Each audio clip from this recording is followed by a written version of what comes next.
नमस्कार दोस्तों। देखिए मित्रों, आज का हमारा चैप्टर है 7वीं क्लास की जो सामाजिक विज्ञान की पुस्तक है उसका अध्याय 20 भक्ति और सूफी आंदोलन। तो बहुत महत्वपूर्ण चैप्टर है। तो शुरू से लास्ट तक पूरे वीडियो को अच्छे से सुनिएगा, एक एक शब्द को सुनिएगा, क्योंकि ये आपके हर एग्जाम के लिए महत्वपूर्ण है। चाहे रीट हो, सेकंड ग्रेड हो, फर्स्ट ग्रेड हो, पुलिस हो, आरएस हो, हर एग्जाम में है ये। और इसके साथ ही वीडियो को लाइक जरूर किया कीजिए, ज़्यादा से ज़्यादा शेयर करें। लास्ट वीडियो में आपको जो चैप्टर पढ़ाया था कला और स्थापत्य, उसके एक क्वेश्चन का आपको जवाब देना है। और वो प्रश्न ये है कि रणकपुर के कहाँ है ये जैन मंदिर? पाली में है। तो रणकपुर के पाली के जैन मंदिरों का निर्माण किसके द्वारा करवाया गया था? आपको निर्माणकर्ता का नाम बताना है, किसके द्वारा करवाया गया था प्लस उसका शिल्पी कौन था। ये दोनों फैक्ट आपको बताने हैं। और हालांकि ये लास्ट वीडियो में नहीं था, लेकिन राणा कुंभा का मैंने एक वीडियो बनाया था पहले, उसमें इन सब के बारे में बता रखा है। बनाया कब गया था ये आपको बता देता हूँ। 1439 में बनाया गया था, राणा कुंभा के समय। किस एक जैन व्यापारी था उसके द्वारा बनवाया गया था, तो उसका नाम बताना है और साथ में आपको शिल्पी का नाम बताना है। तो आइए आगे हम शुरुआत करते हैं। देखिए, आज का जो चैप्टर है भक्ति और सूफी आंदोलन, ये बहुत ज्यादा महत्वपूर्ण है। इसमें देखिए क्या क्या हम पढ़ेंगे। एक बार ये भारत के मैप से देखिएगा आप कि उत्तर भारत में जो भी संत हुए हैं उन सब के बारे में, पश्चिमी भारत में राजस्थान के संतों के बारे में, पूर्वी भारत में, दक्षिणी भारत में, इन सब अलग अलग स्थानों पर जो जो संत हुए हैं भक्ति आंदोलन के, उन सब के बारे में हमें पढ़ना है। इसके अलावा और भी कई संत हैं, कई संप्रदाय आते हैं, उनके बारे में पढ़ेंगे। सूफी संतों के बारे में, उनके बारे में पढ़ेंगे कि कौन कौन महत्वपूर्ण सूफी संत हुए, सूफी शब्द का क्या मतलब होता है, भक्ति आंदोलन पढ़ते हैं तो भक्ति का क्या मतलब है, किस शब्द से बना है। एक एक चीज बेसिक और इतने अच्छे से समझाई गई है कि आप आगे भविष्य में जो भी, जैसे 9th 10th 10वीं क्लास की किताब में तो ये फैक्ट बहुत ज्यादा डिटेल में है, तो वहां आपको ये चीजें सब अच्छे से और समझ में आएगी जब आपको यहाँ बेसिक इन शब्दों के टर्म्स के अर्थ पता होंगे। तो आइए हम पढ़ते हैं इसको। ईश्वर का सानिध्य प्राप्त करने के अनेक तरीके अपनाए जाते हैं। इसके लिए लोग मंदिर, मस्जिद अथवा गिरजाघर जैसे धार्मिक स्थलों पर जाकर के पूजा आराधना करते हैं। हम कह सकते हैं कि ये लोग ईश्वर की भक्ति कर रहे हैं। इस तरह से भगवान की भक्ति करने का, भगवान को याद करने का यह एक क्या है, तरीका है। जैसे जाते हैं मंदिर वगैरह, जाते हैं, हम जाते हैं, आप सभी जाते हैं। समय समय पर देश में अनेक धार्मिक महापुरुष हुए हैं जिन्होंने लोगों को भक्ति मार्ग का अनुसरण करने का उपदेश दिया। मध्यकाल में भी विभिन्न संतों द्वारा भक्ति आंदोलन की धारा बहाई गई। तो ये केवल समझने के लिए चीजें हैं, इस पैराग्राफ में से आपको कुछ भी लिखना नहीं है। अब आता है भक्ति आंदोलन का तात्पर्य क्या है। देखिएगा, भक्ति शब्द की उत्पत्ति संस्कृत के भज शब्द से हुई है, जिसका तात्पर्य भजना अथवा उपासना करना होता है। तो भक्ति शब्द की उत्पत्ति किससे हुई है? संस्कृत के किस शब्द से? भज। भज का मतलब होता है भजना, यानी भजना मतलब भक्ति करना, उपासना करना है। जब व्यक्ति सांसारिक कार्यों से विरक्त होकर एकांत में एकाग्रचित्ता या तन्मयता के साथ ईश्वर का स्मरण करता है तो उसे भक्ति कहा जाता है। और भक्ति करने वालों को क्या कहते हैं? भक्त कहते हैं। तो मित्रों, इसका अर्थ तो आप समझ गए। ये बेसिक सी चीजें हैं, इनमें ऐसा कोई समझाने वाला स्पेशल इनमें ऐसा कुछ नहीं है। सांसारिक कार्यों की जो भागदौड़ होती है, मोह माया, उन सब चीजों से हट करके और थोड़ी देर के लिए भी हम एकांत में भगवान को याद करते हैं तो वो भक्ति है। और ऐसा करने वाले को हम क्या कहते हैं? भक्त कहते हैं। भक्ति आंदोलन का उद्भव कैसे हुआ? भारत में भक्ति की परंपरा अनादिकाल से चली आ रही है। कहा जाता है कि भक्ति की परंपरा का प्रचलन महाभारत के समय में भी था। जब गीता में अर्जुन से भगवान श्री कृष्ण कहते हैं कि सभी धर्मों को छोड़कर तुम मेरी शरण में आ जाओ, तब अर्जुन को भगवान श्री कृष्ण भक्ति मार्ग पर चलने का उपदेश दे रहे होते हैं। यदि भक्त सच्चे मन से भक्ति करे तो ईश्वर कई रूपों में भक्त को मिल सकता है। भक्ति के लिए ईश्वर के कई रूप देखने को मिलते हैं, कहीं मनुष्य के रूप में तो कहीं प्रकृति के विविध रूपों में। हालांकि ये चीजें इतनी अच्छी लिखी गई है कि इनको डिटेल में व्याख्या करने का मेरा मन करता है कि मैं खूब डिटेल में इनको समझाऊं। 1-2 घंटे का लेक्चर आराम से आपको दे सकता हूं केवल इस एक पैराग्राफ पे। लेकिन चूंकि आपके एग्जाम के पॉइंट ऑफ व्यू से इसमें से ऐसा कुछ पूछा जाने वाला नहीं है, तो इसलिए हम आगे बढ़ेंगे। लेकिन इसमें एक पॉइंट जो बहुत महत्वपूर्ण है वो ये है गीता के बारे में। मित्रों, ये वास्तविकता है कि हमारे जीवन की ऐसी कोई समस्या नहीं है जिसका गीता में समाधान नहीं हो। अगर आपके जीवन में कोई भी समस्या है, किसी भी तरह की समस्या हो, आप गीता पढ़िए, आपकी समस्या का स्वतः ही आपको समाधान मिल जाएगा। तो हमारे जीवन की सब समस्याओं का समाधान है गीता में। भक्ति आंदोलन की विशेषताएं। इस युग के भक्ति आंदोलन के संतों की यह एक विशेषता थी कि वे स्थापित जाति भेद, समाज में फैली असमानताओं और कुप्रथाओं पर सवाल भी उठाते थे। देखिए, संत वही थे जो समाज में जिस तरह की ये बड़ा है, ये छोटा है, या ये जाति के आधार पर जो विभेद किया जाता था, तो इस तरह की चीजों में और ये जो कुप्रथाएं थी, तो इन पर कभी विश्वास नहीं करते थे। संत होते थे, लोगों को समानता का व्यवहार करने का जो है वो ज्ञान देते थे कि आप सभी मिलजुल के रहें, भाईचारे से रहें, किसी में कोई भेद नहीं करते थे। तो ये कुछ समान विशेषताएं हैं जो सभी संतों में आपको देखने को मिलेगी। अपने प्रभु से प्यार करने में, लोगों के साथ मिल बैठकर रहने में ही सार है, ये समझाते थे। वे अपने अनुयायियों को सीख देते थे कि हमें परमात्मा द्वारा बताए गए मार्ग का अनुसरण करना चाहिए। भक्ति परंपरा से जुड़े सभी संत हर किसी से प्यार करने पर जोर देते थे। इनकी रचनाओं में बार बार यह कहा गया है कि न कोई ऊंचा न कोई नीचा, सब मनुष्य क्या हैं, बराबर हैं। तो ये हो गया जो पॉइंट है। अब नेक्स्ट पॉइंट पढ़ते हैं। नेक्स्ट आता है भक्ति काव्य। अपनी बात ये सीधी सरल और बोलचाल की भाषा में कहते थे। अधिकांश भक्त संत अपनी बात किसके जरिए कहते थे? काव्य के जरिए। लोगों को उनकी बात आसानी से समझ में आ जाती थी। 14वीं सदी आते आते दक्षिण भारत के अनुरूप उत्तर भारत में भी भक्ति परंपरा की धारा बहने लगी।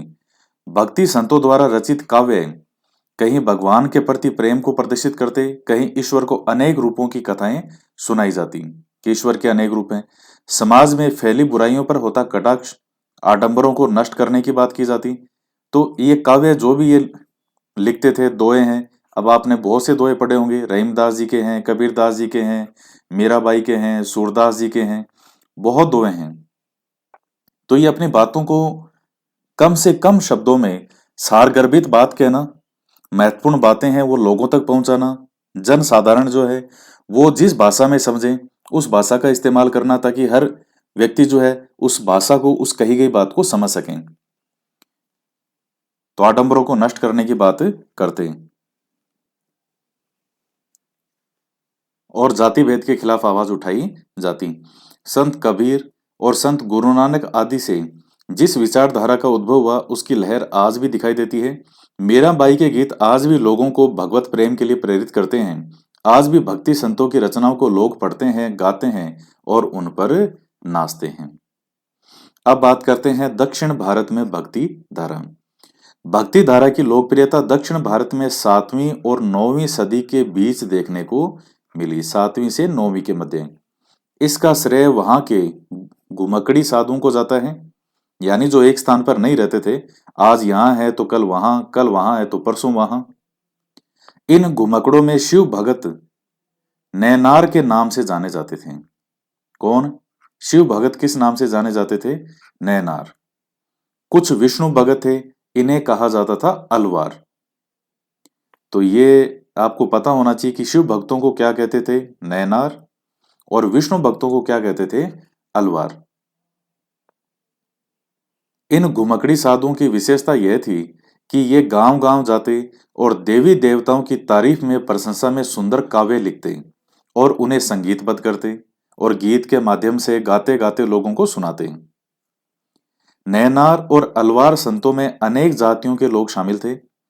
नैनार और अलवार संतों में कई ऐसे थे जो कुम्हार, किसान, शिकारी, सैनिक, ब्राह्मण, मुखिया जैसे वर्गों में पैदा हुए और अनेक उस समय मानी जाने वाली अस्पृश्य जातियों में पैदा हुए थे।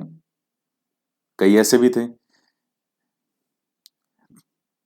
लेकिन तथापि वे अपने उच्च विचारों और नैतिक मूल्यों की शिक्षा देने के कारण देश भर में समान रूप से प्रसिद्ध हुए। प्रमुख नैनार संतों के नाम। नैनार कौन से हैं? जो शिव जी के भगत हैं, जो शिव को मानते हैं। अपार, समंदर, सुंदरार, मणिकव सागर। प्रमुख अलवार संतों के नाम। पेरिया अलवार, पेरिया अलवार की बेटी अंडाल, नमालवार और तोंडर डिपोड़ी अलवार। तो ये कई मेन मेन नाम हैं, ये आपको निश्चित रूप से याद होना चाहिए। नैनार कौन से हैं और अलवार कौन से हैं। तो इनमें नाम में भी जो है वो साथ साथ में अलवार मिल रहे हैं। पेरिये अलवार है, यहाँ ये अलवार है, यहाँ ये अलवार है। तो थोड़ा सा इनको ध्यान में रखें आप। नेक्स्ट पॉइंट क्या है कि भक्ति परंपरा के अधीन दक्षिण में यानी कर्नाटक में 11वीं सदी में रामानुज ने विष्णु की पूजा पर जोर दिया। रामानुज कौन से हैं? रामानुजाचार्य। आपने नाम सुना होगा, रामानुजाचार्य। अब बात करते हैं रामानंद के बारे में, बहुत महत्वपूर्ण है। रामानंद भक्ति आंदोलन के क्षेत्र में उत्तर और दक्षिण के बीच एक कड़ी और सेतु के समान थे, पुल के समान। ये उत्तरी भारत के भक्ति आंदोलन के प्रवर्तक माने जाते हैं। सबसे महत्वपूर्ण लाइन है ये कि उत्तरी भारत के भक्ति आंदोलन के जनक या प्रवर्तक कौन माने जाते हैं? तो वो है रामानंदाचार्य या रामानंद जी। इन्होंने भक्ति के द्वारा जन जन को नया मार्ग दिखाया, एकेश्वरवाद पर जोर देकर राम की भक्ति पर बल दिया। तो एकेश्वरवाद से मतलब यानी एक ही ईश्वर है, बाकी जो अलग अलग रूप हैं, कोई किसी नाम से जानता है, कोई किसी नाम से जानता है, वो एक ही ईश्वर के अलग अलग नाम हैं। ईश्वर एक ही है। जाति भेद का विरोध करते हुए सामाजिक समानता पर बल दिया। उन्होंने संस्कृत के बजाय बोलचाल की भाषा में उपदेश दिए। ये लाइन मैंने आपको ऊपर भी बोली थी अभी समझाते समय कि इन्होंने उस भाषा का इस्तेमाल किया, जो भी संत थे ये उस भाषा का इस्तेमाल करते थे जिसको आम जनता आसानी से समझ सके। अब जैसे मान लीजिए आपकी लैंग्वेज इंग्लिश है, आप बहुत अच्छे से इंग्लिश बोलते हैं, लेकिन आपको जिन लोगों को समझाना है वो हिंदी भाषी लोग हैं और वो अंग्रेजी नहीं जानते। अब आपका स्पीच, आपका ज्ञान कितना भी शानदार, गहरा और गूढ़ ज्ञान हो, लेकिन वो किसी काम का नहीं है क्योंकि लोग उस ज्ञान को नहीं समझ पाएंगे। तो उस भाषा का इस्तेमाल करना जिसे आम जनता आसानी से समझ सके, इसीलिए ये इन भाषाओं का इस्तेमाल करते थे। चाहे महात्मा बुद्ध की बात करें, महावीर जैन की बात करें, आप किसी भी संत को देखिए, किसी भी समय में देखिए, मध्यकाल में, आधुनिक काल में इन्होंने आम भाषा का प्रयोग किया। इसके बाद में रामानंद के ये आगे नेक्स्ट लाइन में आएगा, भगत कवित्री अंडाल। भगत संतों में एक भगत अंडाल को दक्षिण की मीरा कहा जाता है। ये बन गया आपके क्वेश्चन सीधा का सीधा, अभी ऊपर नाम आया था इनका। अंडाल द्वारा रचित थिरुपवई की रचना आज भी गाई जाती है। ये रचित है थिरुपवई। अंडाल का जन्म 8वीं सदी में हुआ था। ये आपके सीधे के सीधे क्वेश्चन 2-3 बन गए इसमें। दक्षिण की मीरा किसे कहा जाता है? तो इनको कहते हैं। रचित कौन सी इनके जो रचना है? थिरुपवई। नेक्स्ट आता है प्रमुख भगत संत कौन कौन से हैं? रामानंद जी हैं, गुरु नानक देव हैं, रविदास जी हैं, मीराबाई, समर्थ गुरु रामदास, चोखा मेला, दादू, चैतन्य महाप्रभु, कबीर। ये सब हमें पढ़ने हैं, इसलिए इन्होंने ये इनके नाम दिए हैं। इनके अलावा और भी बहुत से संत हैं।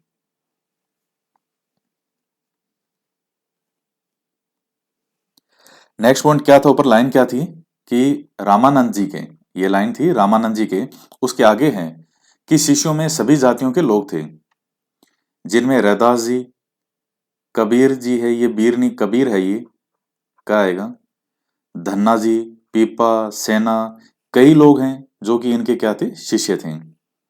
अब बात करते हैं उत्तरी भारत में भक्ति धारा। सबसे पहले कौन है? कबीरदास जी। कबीरदास जी मात्र भगत संत न होकर बड़े समाज सुधारक थे।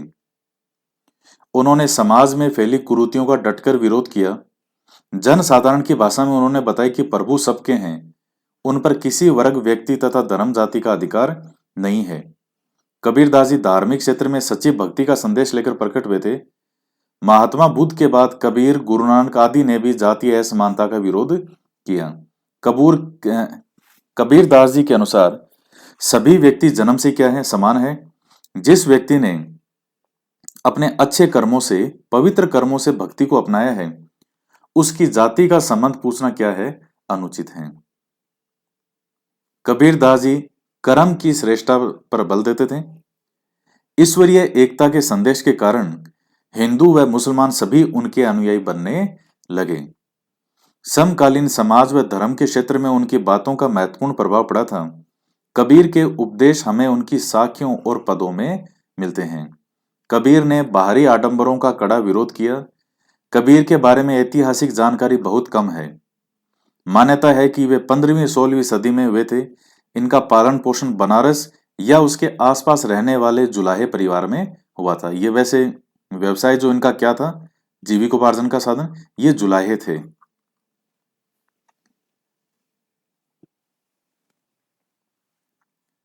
नेक्स्ट पॉइंट क्या है कि कबीरदास जी के भजन कई घुमंतु धार्मिक गायक गाते थे और ये भजन काफी लोकप्रिय रहे।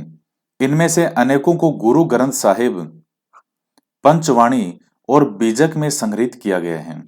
बहुत ज्यादा महत्वपूर्ण लाइन है ये कि कबीरदास जी के जो भजन है वो कहाँ मिलते हैं, तो गुरु ग्रंथ साहिब के अंदर भी कबीरदास जी के जो उनके वो थे, जो दोहे वगैरह या भजन जो भी थे, वो सब हमें इनमें मिलते हैं। पंचवाणी में भी मिलते हैं और कबीरदास जी की बीजक तो खुद की रचना है, बीजक के अंदर भी संग्रहित किया गया है।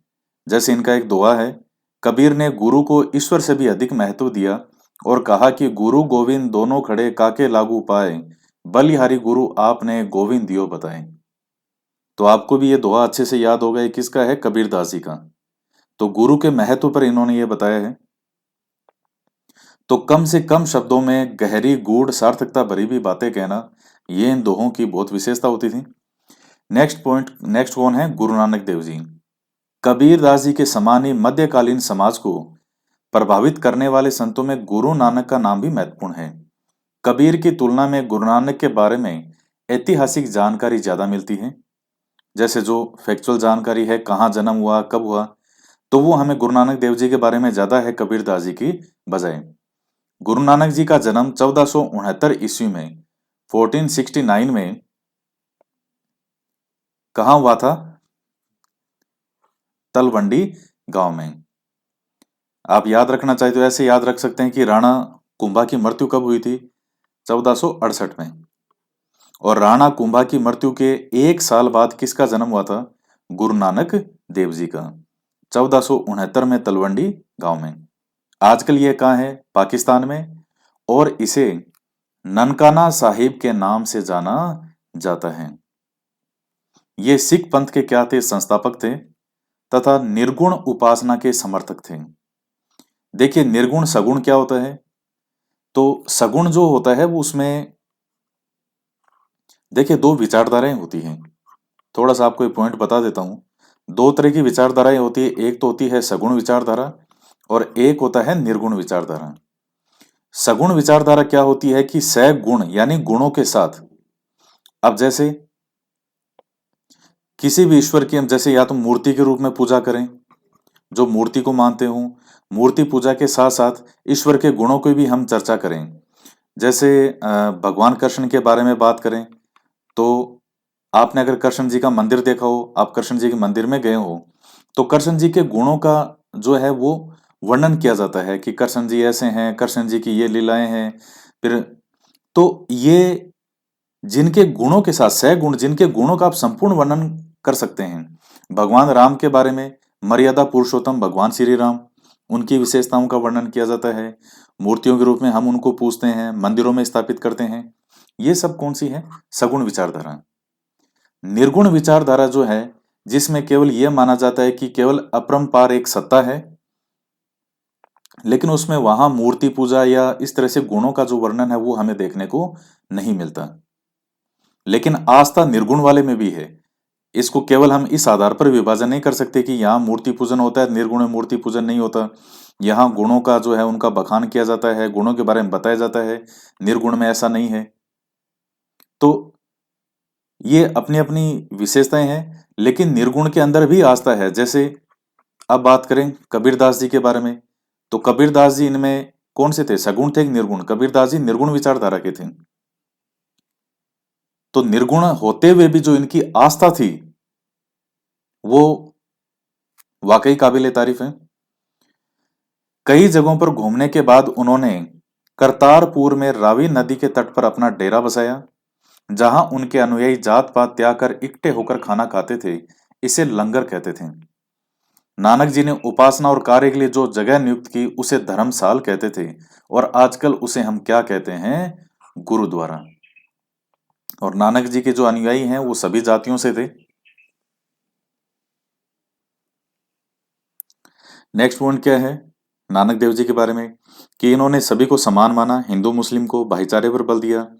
मुस्लिम संतों का भी सत्संग उन्होंने किया। गुरु नानक के मत में सच्चा समन्वय वही है जो ईश्वर की मौलिक एकता और उसके असर से मानव की एकता को पहचानने में सहायता दे, यानी मानव की सेवा, मानव की एकता। नानक के प्रभाव से देश को एक नई दिशा मिली और समानता, बंधुता, ईमानदारी और सृजनात्मक श्रम के द्वारा जीविकोपार्जन पर आधारित नई समाज व्यवस्था स्थापित हुई।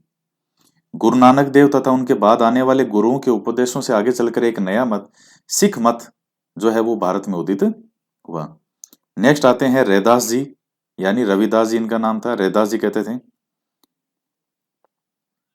ये किसके समकालीन थे? कबीरदास जी के। ये रामानंद के परम शिष्य थे तथा जाति से चमार और निर्गुण भक्ति करते थे। रैदास जाति पांति के भेदभाव में विश्वास नहीं रखते थे। वे बाह्य आडंबरों को व्यर्थ समझते और मन की शुद्धता पर जोर देते थे। मानव समानता उनका प्रमुख सिद्धांत था। उनका कहना था, ऐसा चाहो राज में जहां मिले सबन को अन्न, छोट बड़ो सब सम बसे, रविदास रहे प्रसन्न। कितनी गहरी और गूढ़ बातें कही गई है कि ऐसा राज या ऐसा देश हमें चाहिए जहां सबको क्या मिले, अन्न मिले, यानी कोई भी व्यक्ति भूखा ना रहे। छोटो बड़ो सब सम बसे, छोटे बड़े सभी समान रूप से बसे हो, कोई बड़ा छोटा ना हो, कोई भेद नहीं हो उनमें।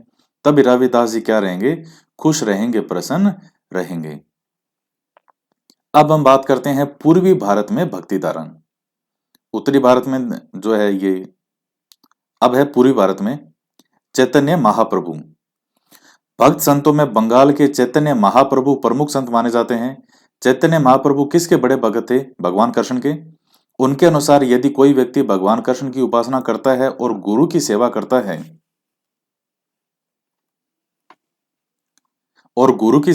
है तो माया के जाल से, कष्टों से क्या हो जाता है? मुक्त हो जाता है और ईश्वर से एकाकार हो जाता है। चैतन्य महाप्रभु ने किसकी निंदा की? कर्मकांड की। उन्होंने बताया कि व्यक्ति भक्ति में लीन होकर संकुचित भावना से मुक्त हो जाता है। नेक्स्ट हम बात करते हैं महाराष्ट्र में भक्ति धारा। तो महाराष्ट्र में कौन कौन से महत्वपूर्ण संत हुए? ज्ञानेश्वर, नामदेव, एकनाथ, तुकाराम और समर्थ गुरु रामदास। जैसे गुरु रामदास जी किसके गुरु थे? शिवाजी के।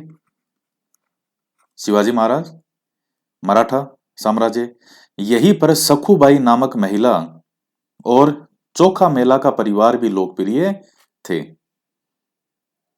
तो इनके नाम भी आपको ध्यान में रखने हैं कि ये भी महाराष्ट्र में महिला भगत संत है, सखुबाई और चोखा मेला। महाराष्ट्र में इस काल में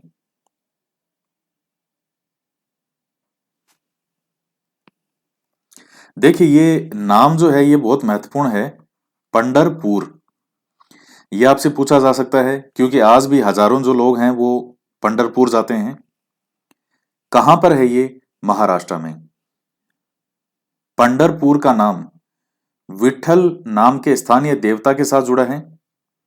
यहां भक्तगण विठल की पूजा करते थे। विठल को विष्णु का स्वरूप माना जाने लगा। यहां भी अनेक जाति और समुदायों के लोग इकट्ठे होकर अपने आराध्य की भक्ति करते थे।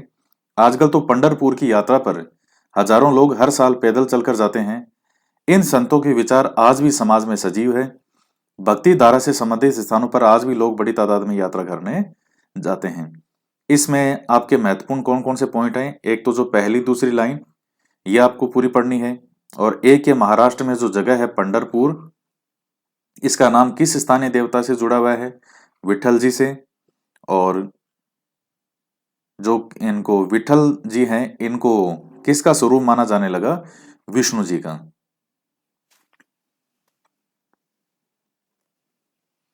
नेक्स्ट है समर्थ गुरु स्वामी रामदास। समर्थ गुरु स्वामी रामदास का जीवन भक्ति व वैराग्य से ओतप्रोत था। उनके मुख से सदैव राम नाम का जाप चलता रहता था। वे संगीत के उत्तम जानकार थे।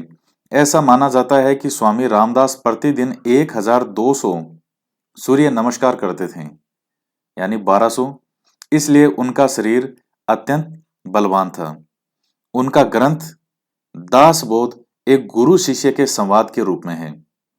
अब आपका क्वेश्चन इसमें से क्या बनेगा कि एक पहली बात तो कि कहाँ के संत थे? महाराष्ट्र के। दूसरा कि इनके ग्रंथ का क्या नाम है? तो वो है दास बोध। स्वामी जी अद्वैत वेदांत और भक्ति मार्ग के संत थे। देखिए अद्वैत वेदांत जो है वो दरअसल शंकराचार्य जी का है। वहां वो, हालांकि अब अद्वैत क्या है वो एक पूरी अलग व्याख्या है कि वो आत्मा और ब्रह्म इन दोनों की व्याख्या करते हैं और कहते हैं कि ये दोनों जो हैं ये दो नहीं है बल्कि ये क्या है? एक ही हैं। तो ये अद्वैतवाद है शंकराचार्य जी का, जैसे विशिष्टावाद है रामानुजाचार्य जी का, निम्बारकाचार्य जी का है द्वैताद्वैत, शुद्धाद्वैत है वल्लभाचार्य जी का, मध्वाचार्य जी का है द्वैतवाद। तो ये दरअसल ये सब द्वैत, द्वैत, विशिष्टाद्वैत, अद्वैत, द्वैताद्वैत, ये सब किसके बारे में बात की जा रही है? आत्मा और ब्रह्म के बारे में। तो उन्होंने अपने शिष्यों की सहायता से समाज में एक चेतनादायी संगठन खड़ा किया। कश्मीर से लेकर कन्याकुमारी तक 1100 मठ तथा अखाड़े स्थापित किए। अखाड़े स्थापित कर स्वराज्य स्थापना के लिए जनता को तैयार किया। ये छत्रपति शिवाजी के गुरु थे। आप भक्ति व शक्ति के प्रतीक हनुमान जी के उपासक थे। ये खुद किसकी भक्ति करते थे? हनुमान जी की। अब हम बात करते हैं नेक्स्ट संत कौन है? चोखा मेला। ये फोटो है इन संत की। महाराष्ट्र में जिन संतों ने जाति पांति का भेदभाव मिटाकर भगवान की भक्ति की, उनमें संत चोखा मेला का नाम बड़े आदर से लिया जाता है। उन्हें विठल कृपा प्राप्त थी। संत ज्ञानेश्वर की संत मंडली में चोखा मेला का बड़ा आदर था। वे महार जाति के थे जो कि उस समय अस्पृश्य मानी जाती थी। उनके मन में बचपन से ही ईश्वर भक्ति और संतों जैसा जीवन जीने की क्या थी? इच्छा थी। नेक्स्ट पॉइंट क्या है कि विठल दर्शनों के लिए, विठल जो आपको बताया था जिनको विष्णु जी का स्वरूप माना जाता था, वे प्राय कहां जाते थे इनके दर्शन करने के लिए? पंढरपुर। उन दिनों पंढरपुर में संत नामदेव का भी बड़ा प्रभाव था। वे विठल के मंदिर में भजन गाया करते थे। नामदेव के अभंग यानी भजन सुनकर चोखा मेला इतने प्रभावित हुए कि उन्हें अपना गुरु मानने लगे। उन्होंने के पूरे परिवार ने संत नामदेव से दीक्षा ली। आपने ऊपर एक लाइन पढ़ी होगी, चोखा मेला का परिवार सहित। तो पूरे परिवार ने दीक्षा ली। उनके अभंगों की संख्या यानी भजनों की संख्या करीब 300 बताई जाती है। देखिए ये एक शब्द जो एक नया है, अभंग। अभंग का मतलब ये नहीं होता कि अंग भंग हो। अभंग का मतलब यहां है भजन से। ये आपने पढ़ा नामदेव को अभंग यानी भजन। उनकी पत्नी सोराबाई भी भगत थी। सोराबाई के एक अभंग का अर्थ है यानी एक भजन का अर्थ है कि हे प्रभु, तेरे दर्शन करने से मेरे हृदय की सब वासनाएं नष्ट हो गई हैं। सामाजिक परिवर्तन के आंदोलन में चोखा मेला पहले संत थे जिन्होंने भक्ति काव्य के दौर में सामाजिक गैर बराबरी को समाज के सामने रखा। सामाजिक परिवर्तन के आंदोलन की बात हो रही है। चोखा मेला पहले संत थे, गैर बराबरी को समाज के सामने रखा। अपनी रचनाओं में वे वंचित समाज के लिए खासे चिंतित दिखाई पड़ते हैं। इन्हें भारत के वंचित वर्ग का पहला कवि कहा जाता है। उनके उपदेशों का सभी लोग बड़े प्रेम से सुनते थे। कितना महत्वपूर्ण पॉइंट है। दो क्वेश्चन आपके इसी लाइन में से आगे कि भारत के वंचित वर्ग का पहला कवि कौन है? चोखा मेला।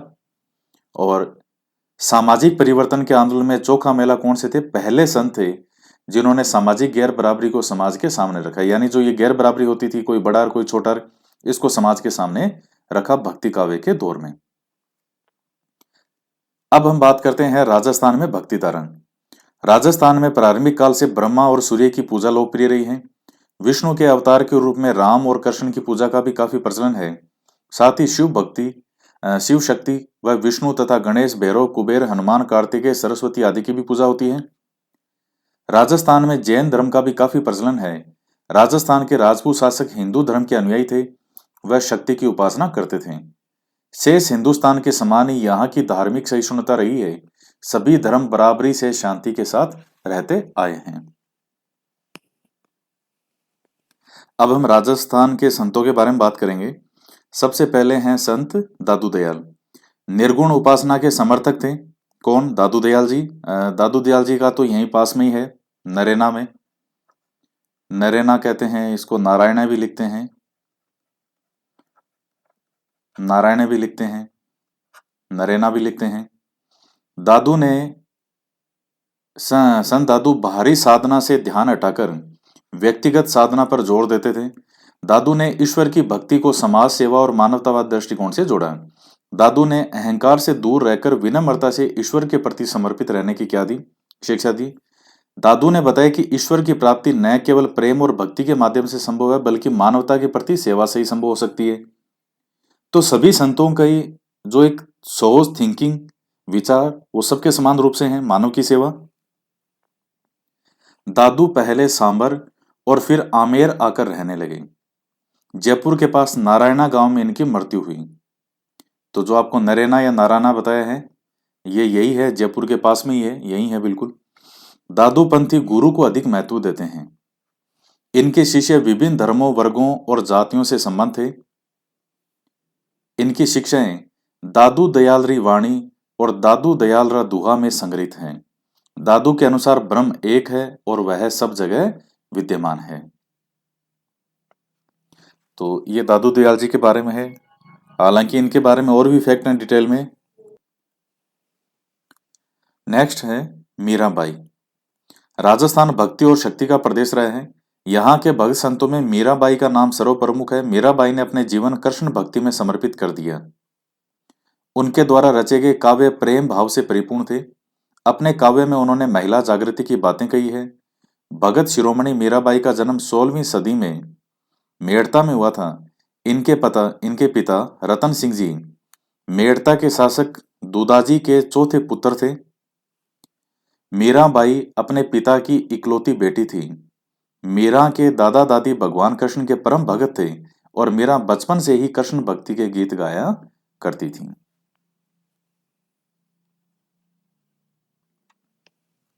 नेक्स्ट पॉइंट क्या है कि इनका विवाह मेवाड़ के महाराणा सांगा के बड़े बेटे भोजराज से हुआ था। विवाह के 7 साल बाद ही इनके पति का देहांत हो गया और शीघ्र ही इनके ससुर राणा सांगा और पिता रतन सिंह जी का भी देहांत हो गया।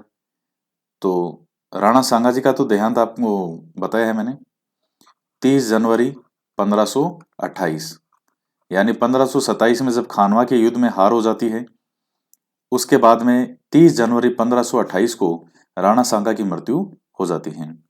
तो इनकी भी मृत्यु हो गई। इनके पिता रतन सिंह थे, उनका भी देहांत हो गया। इनके पश्चात मीराबाई पूर्ण रूप से कृष्ण भक्ति में डूब गई। वृंदावन और द्वारिका में इन्होंने काफी समय भजन कीर्तन और साधु संगति में बिताया। मीरा वृंदावन से कहाँ गई? द्वारका गई। देखिए द्वारका कहाँ है? वर्तमान गुजरात में है, जब भगवान कृष्ण का मंदिर है, द्वारकाधीश का मंदिर है। द्वारिका में श्री कृष्ण की भक्ति में रणछोड़ जी की मूर्ति के आगे नृत्य करते हुए मीराबाई ने संसार का त्याग कर दिया। मीराबाई ने अपने भजनों में श्री कृष्ण के प्रति प्रेम व समर्पण भाव को प्रकट किया, जैसा कि निम्न पंक्तियों से प्रकट होता है। मेरो तो गिरधर गोपाल दूसरो न कोई, जाके सिर मोर मुकुट मेरो पति सोई। तो ये है मीराबाई की काव्य रचनाएं आज भी लोकप्रिय है। मीराबाई ने महिला वर्ग के सुधार और जागृति की बात कही। मीराबाई के लगभग 250 पद हैं जो उन्हें अमर भगत कवित्री बना देते हैं। नेक्स्ट हम बात करते हैं रामचरण जी और रामसनेही संप्रदाय। ये सब राजस्थान से संबंधित है। मध्यकालीन राजस्थान में जो समाज और धर्म सुधार के लिए संप्रदाय स्थापित किए गए, उन संप्रदायों में रामसनेही संप्रदाय का विशेष महत्व है। देखिए रामसनेही संप्रदाय से क्वेश्चन बहुत पूछे जाते हैं, चाहे कोई सा भी एग्जाम हो। अगर राजस्थान की कला और संस्कृति टॉपिक में है लोक देवी देवता संप्रदाय, तो राम स्नेही संप्रदाय में से क्वेश्चन ज्यादा पूछे जाते हैं। इस संप्रदाय की स्थापना किसके द्वारा की गई थी? रामचरण जी के द्वारा। इस संप्रदाय के अनेक केंद्र राजस्थान में स्थापित किए गए। अब ये बहुत महत्वपूर्ण है, 4 हैं। कौन कौन से? शाहपुरा भीलवाड़ा में संत रामचरण जी के द्वारा, रेण जो कि नागौर में है, यहां संत दरियाव जी के द्वारा, सिंथल बीकानेर में संत हरिदास जी के द्वारा, और खेड़ापा जोधपुर में संत रामदास जी के द्वारा। तो ये 4 जो हैं वो शाखाएं हैं, आपको ध्यान में रखनी है। चूंकि रामचरण दास जी के खुद के द्वारा शाहपुरा भीलवाड़ा की है, तो सबसे महत्वपूर्ण जो है, जहां मेला भरता है, सभी इकट्ठे होते हैं राम स्नेही, वो सबसे महत्वपूर्ण इनमें स्थान है शाहपुरा भीलवाड़ा। किसकी? राम स्नेही संप्रदाय की पीठ। तो ये सब अलग अलग पीठ है। इसकी एक शॉर्ट ट्रिक भी आपको बता देता हूं, अगर आप याद करना चाहें कि कहां कहां है। शाह खड़ा है रण में, शाह खड़ा है रण में सिंह के समान। राम स्नेही संप्रदाय के राजस्थान में 4 पीठ कहां कहां है, तो कैसे याद करोगे? शाह खड़ा है रण में, किसके समान? सिंह के समान। शाह से क्या हो जाएगा? शाहपुरा। खड़ा से खेड़ापा जो कि जोधपुर में है, रण से रेण, और सिंह से सिंथल। इस सिंह के आगे थल और लिख दीजिएगा, सिंथल। तो सबके ये अलग अलग हैं। शाहपुरा भीलवाड़ा के रामचरण दास जी हैं, जो कि मैन इसके जो हैं रामसनी संप्रदाय के। रेण के हैं दरियाव जी, और बीकानेर में जो सिंथल है उनके हरिदास जी, और खेड़ापा जोधपुर के संत रामदास जी।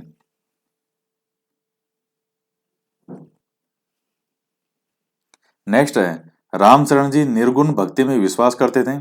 इन्होंने मोक्ष प्राप्ति के लिए गुरु को अत्यधिक महत्व दिया है। उनका विचार था कि गुरु ब्रह्म के समान होता है और वही मनुष्य को संसार रूपी भवसागर से पार उतार सकता है। इस संप्रदाय में राम की उपासना पर बल दिया गया है। राम से उनका अभिप्राय निर्गुण निराकार ब्रह्म से है। उन्होंने मूर्ति पूजा और बाह्य आडंबरों का विरोध किया। देखिए यहां रामसनी संप्रदाय में एक और महत्वपूर्ण पॉइंट है कि ये राम की उपासना पर बल देते हैं। लेकिन ये राम कौन से हैं? ये जो दशरथ पुत्र राम है, जिन्हें भगवान राम, मर्यादा पुरुषोत्तम राम, लक्ष्मण जी के बड़े भाई, सीता जी के पति, वो राम नहीं है ये। यह राम से मतलब किससे? उनका निर्गुण निराकार ब्रह्म से। और ये निर्गुण भक्ति में विश्वास रखते हैं, तो इनका तात्पर्य उस राम से है। अब बात करते हैं सूफीवाद के बारे में। सूफी मत का तात्पर्य और उद्देश्य। कहा जाता है कि सूफी वह कहलाए जो सफ यानी सफेद ऊन का कपड़ा पहनते थे। उनके सीधे साधारण कपड़े पहनने का मतलब यह था कि ये वे लोग थे जो सीधे और सरल वस्त्र धारण करते थे, सीधी सरल जिंदगी जीते थे, और लोगों को सीधे सरल तरीके से प्रेम पूर्वक रहने को प्रेरित करते थे। सूफी संतों ने इस्लाम के एकेश्वरवाद का पालन किया। वे आम तौर पर वे थे जिन्होंने मुस्लिम धार्मिक विद्वानों द्वारा स्थापित इस्लामिक परंपरा की जटिलताओं और आचार संहिता का विरोध किया। सूफी संतों ने धर्म के बाहरी आडंबर को त्याग कर भक्ति और सभी मनुष्यों के प्रति दया तथा प्रेम भाव पर बल दिया। संत कवियों की तरह ही भारत में सूफी संत भी अपनी बात कविता के जरिए गाया करते थे, कहते थे। वे अपने संदेश लोगों तक कहानी सुनाकर भी पहुंचाते थे। अब जैसे प्रमुख सूफी संतों के नाम है, हजरत मोइनुद्दीन चिश्ती अजमेर में, बाबा फरीद है, शेख नूरुद्दीन है, हजरत निजामुद्दीन औलिया, बहाउद्दीन जकारिया, अमीर खुसरो, गेसुदराज, तो कई और भी हैं सूफी संत। सूफियों के बारे में यह भी प्रचलित है कि इनमें कई दिव्य शक्तियां हैं। इन शक्तियों को लेकर अनेक तरह के किस्से कहानियां भी सूफी संतों के बारे में फैली हैं। सूफियों में किसी उस्ताद, औलिया या पीर की देख रेख में अलग अलग तरह से दिव्य शक्ति के नजदीक आने के तरीके विकसित हुए। कहीं नाचकर, कहीं गाकर, तो कहीं केवल मनन चिंतन करके। उस्ताद पीढ़ी दर पीढ़ी शागिर्दों को सीख देते थे। इस तरह कई सिलसिलों की शुरुआत हुई। सिलसिला से मतलब अलग अलग पंथ, कि ये किस सिलसिले के हैं, अलग अलग पंथ। हर सिलसिले का काम करने का, विचारों का अपना ही तरीका होता था। धीरे धीरे हिंदुस्तान में मध्य एशिया से भी सूफी आने लगे। 11वीं सदी तक हिंदुस्तान दुनिया में सूफी सिलसिलों के लिए जाना जाने लगा। उस समय के कई सिलसिले तो आज तक महत्वपूर्ण हैं। इस तरह के सिलसिलों में एक प्रमुख था चिश्ती सिलसिला। इनमें औलियाओं की एक लंबी कतार रही है जो आज तक चली आ रही है। औलिया मतलब जो संत हैं ये, अजमेर के ख्वाजा मोइनुद्दीन चिश्ती, दिल्ली के कुतुबुद्दीन बख्तियार काकी, पंजाब के बाबा फरीद, दिल्ली के हजरत निजामुद्दीन औलिया आज भी महत्वपूर्ण माने जाते हैं। इनके काव्य आज भी काफी प्रचलित हैं। कुछ प्रमुख सूफी संतों का वर्णन यहाँ पर दिया जा रहा है। सबसे पहले बात करते हैं ख्वाजा मोइनुद्दीन चिश्ती के बारे में। ये 1192 ईस्वी के पूर्व में भारत आए थे और बाद में इन्होंने भारत में सूफी मत में चिश्ती सिलसिले की शुरुआत की। तो आपने पढ़ा होगा कि यहाँ के किस शासक के समय ये भारत आए थे, तो पृथ्वीराज चौहान तृतीय के समय। ये पृथ्वीराज चौहान तृतीय कौन सा है? जो मोहम्मद गोरी के साथ में युद्ध होता है, दो महत्वपूर्ण युद्ध हुए थे तराइन के। 1191 में तराइन का पहला युद्ध और 92 में तराइन का दूसरा युद्ध। तो पृथ्वीराज चौहान के समय भारत आए थे सूफी संत कौन से? ख्वाजा मोइनुद्दीन चिश्ती।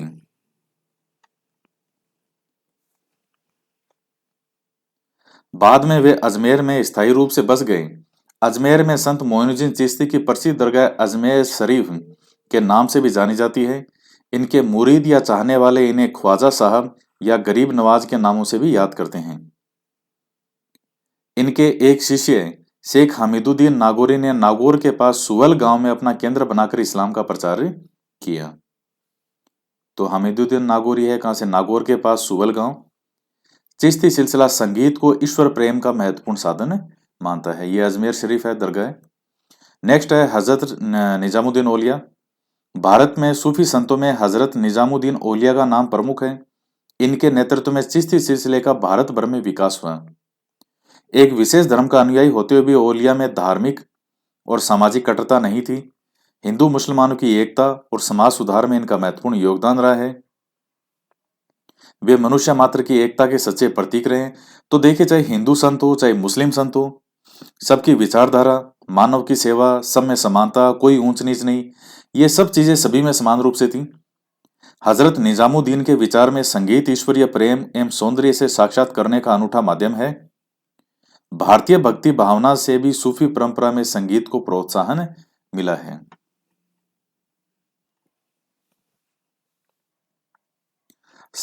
फिर उसके बाद सूफी परंपरा में संगीत को प्रोत्साहन मिला है। सल्तनत कालीन प्रसिद्ध लेखक अमीर खुसरो इन्हीं के शिष्य थे। अमीर खुसरो जो है वो अलाउद्दीन खिलजी के साथ हर अभियान में साथ था जो उसने राजस्थान में अभियान किए थे। और अमीर खुसरो की एक प्रसिद्ध किताब ही है खजाइन उल फुतूह है, तो जिससे हमें जानकारी मिलती है। नई दिल्ली स्थित दरगाह परिसर में हजरत निजामुद्दीन औलिया की मजार के पास ही अमीर खुसरो की भी मजार है। तो दिल्ली में है दरगाह परिसर में। सूफी मत में कई संप्रदाय हैं पर भारत में सिर्फ 4 संप्रदायों का महत्व रहा है। यथा जैसे पहला कौन सा है? कादरी, फिर है चिश्ती संप्रदाय या सिलसिला, सुहरावर्दी और नक्शबंदी। सूफी और भक्ति संतों में बहुत समानताएं हैं, जैसे गुरु का महत्व, नाम स्मरण, प्रार्थना, ईश्वर के प्रति प्रेम, व्याकुलता, विरह की स्थिति, संसार की क्षणभंगुरता, जीवन की सरलता, सच्ची साधना, मानवता से प्रेम, ईश्वर की एकता, व्यापकता, तो आदि समान रूप से। भक्ति आंदोलन और सूफी मत दोनों ने ईश्वरीय प्रेम के द्वारा मानवता का मार्ग प्रशस्त किया है। तो ये आपका चैप्टर समाप्त होता है। इनके बारे में डिटेल में और भी जो संत हैं इन सब के बारे में 9वीं 10वीं जो पुस्तक तक आते आते हम काफी डिटेल में इनके बारे में पढ़ेंगे। तो ये जो अभी की किताबें हैं ये फैक्ट भी हैं, साथ में आपके एक थॉट बनाने का प्रयास करती है कि आप इन चीजों को समझे, बेसिक चीजें समझे कि इन शब्दों के क्या अर्थ होते हैं। अब ये चैप्टर आपका कंप्लीट होता है। अब इन शब्दों के अर्थ देख लेते हैं।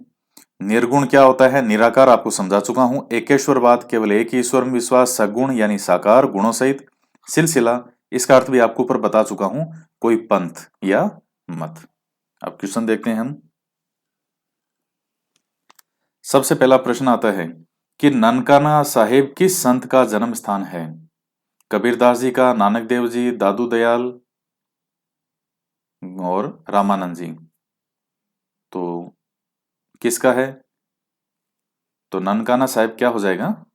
नानक जी का, गुरु नानक देव जी। चैतन्य महाप्रभु का संबंध कहां से था? क्या होगा सही उत्तर इसका? तो इसका सही उत्तर हो जाएगा बंगाल। नेक्स्ट है स्तंभ ए को स्तंभ ब से सुमेलित करें। कबीरदास जी, मीराबाई, गुरु नानक और चैतन्य महाप्रभु। तो आपको मिलान करना है। तो कबीरदास जी कहाँ से आएंगे, जिनके बारे में कहा जाता है बनारस, और मीराबाई मेड़ता से, गुरु नानक देव जी क्या हो जाएगा, यह है तलवंडी, और चैतन्य महाप्रभु बंगाल। अब इसके बाद में है कि भक्ति में किस पर अधिक जोर दिया गया है। महाराष्ट्र के प्रमुख संतों के नाम बताइए। भक्ति आंदोलन के संतों के उपदेशों की भाषा कैसी थी। मीराबाई का संक्षेप में परिचय दीजिए, इत्यादि इत्यादि क्वेश्चन है। तो इसमें आपको कौन सा क्वेश्चन बताना है कि महाराष्ट्र के प्रमुख संतों के नाम बताइए। ये क्वेश्चन का जवाब आपको देना है, कमेंट करके बताना है। और साथ ही इस वीडियो के शुरू में जो आपसे क्वेश्चन पूछा था वो भी जवाब दीजिएगा। और इसके साथ ही वीडियो को लाइक ज़रूर कीजिए, ज़्यादा से ज़्यादा शेयर कीजिए, चाहे फेसबुक पे करें चाहे व्हाट्सएप पे करें। इसके साथ ही जिस उत्साह के साथ आप पढ़ाई कर रहे हैं वो वास्तव में काबिले तारीफ है, और यकीनन बहुत ज़्यादा काबिले तारीफ है। आप निश्चित रूप से अपने सिलेक्शन के नज़दीक बढ़ रहे हैं और 100% आप अपना सिलेक्शन करवाएंगे। जो उत्साह है वो नज़र आता है। आप जो लाइक करते हैं, लिखते हैं, कमेंट करते हैं, तो आपका उत्साह जो है वो दिख जाता है कि वास्तव में बहुत ज़्यादा उत्साह है। तो इसी उत्साह को बनाए रखें। अपना नींव जो है, अपनी नींव को इसी प्रकार मजबूत करते रहें। और slow and study wins the race, धीरे धीरे आप इसको पढ़ते रहें, लेकिन साथ में रिवीजन भी करते रहें। पहले वाला जो पढ़ लिया तो इसका मतलब ये नहीं उसको नोट्स बना के छोड़ दिया, उसको 4-5 दिन में फिर आप भूल जाएंगे। एक बार 6ठी से 10वीं की किताबें आपने अच्छे से याद कर ली, जब ये आपकी टिप्स पर हो जाएगी। जैसे आपको अपना नाम याद है, जैसे मान लीजिए आपका नाम रामलाल, श्यामलाल, जो भी आपका नाम हो, तो आपका नाम बिना सोचे समझे बिना आप बता देते हैं, सोचने की आवश्यकता नहीं पड़ती नाम बताने में। उसी प्रकार से इतनी टिप्स पर जब ये चीज़ें आपकी हो जाएगी, उसके बाद कोई भी एग्ज़ाम क्रैक करना आपके लिए मुश्किल नहीं होगा, और क्रैक तो होगा ही होगा प्लस अच्छी रैंक के साथ। ये आपको मैं 100% दावे के साथ में कह रहा हूँ, इसमें कोई डाउट नहीं है, कोई संशय नहीं है। तो इसी प्रकार जुटे रहिए, मेहनत करते रहिए। तो आज की वीडियो में इतना ही। मिलते हैं नेक्स्ट वीडियो में एक नए चैप्टर के साथ। जय हिंद, जय भारत।